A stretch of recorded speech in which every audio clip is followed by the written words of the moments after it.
Hey guys, happy Friday. You made it through your first whole entire week of online school. So, what's going on in the world today? I just figured out how to get myself down in the corner so now you can see my face. I know y'all miss me.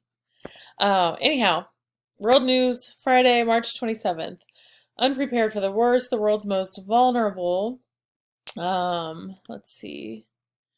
Crowded camps, depleted clinics, and scarce soap and water make social distancing and even hand washing impossible for millions of refugees. In an embattled enclave in Syria, doctors have seen patients die from what looks like coronavirus but are unable to treat them because they lack beds, protective gear, and medical professionals. A refugee camp in Bangladesh is so cramped that its population density is nearly 4 times that of New York City, making social distancing impossible. Clinics in a refugee camp in Kenya struggle in a normal times with only 8 doctors for nearly 200,000 people. As wealthy countries like the United States and Italy struggle with mass outbreaks of the coronavirus, international health experts and aid workers are increasingly worried that the virus would ravage the world's most vulnerable people, the tens of millions forced from their homes by violent conflict. So, be thankful that even though this is going crazy in the US, at least we are not refugees. And these poor people, 8 doctors to 200,000 in these crowded camps. And yeah, very sad situation. So, moving on to national news, I wish I had better news for you guys. I feel like every day it's just sad, sad, sad. There's nothing positive. My goal for Monday is to at least have one positive story to give you. Anyhow, national news, live updates. US leads the world in known cases. So, China, there were like 80,000, and then like 81,000 in Italy, and the whole country shut down. And now in the United States, we have close to 82,000. So, unemployment data set a bleak record, and hospitals struggled with an influx of sick patients and lack of equipment.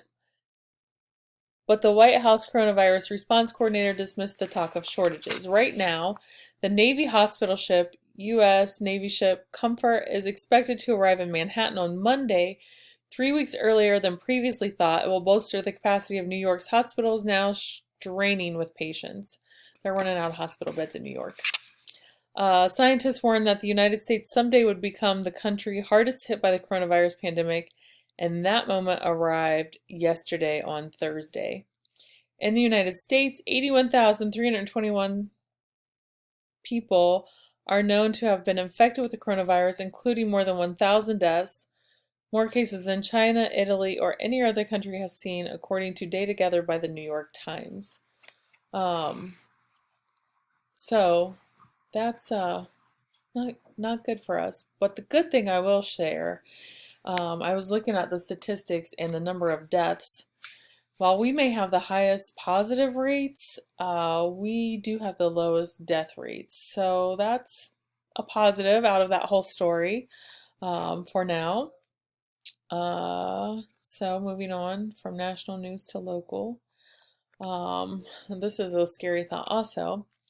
Local news, Health Director, Ohio could see 6,000 to 8,000 COVID-19 cases a day at its peak.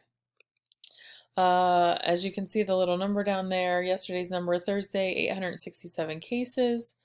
Columbus, Ohio, as new data becomes available in the state, Ohio Department of Health Director Amy Acton offered sobering statistics regarding the COVID-19 cases at their peak. In the daily news conference with Governor Mike DeWine on Thursday, Acton predicted the peak number of cases in Ohio to be the thousands compared to exponentially higher number predicted in the event officials did not intervene. In a clarification for reporters, Acton said Ohio's projected peak could be 6,000 to 8,000 cases a day.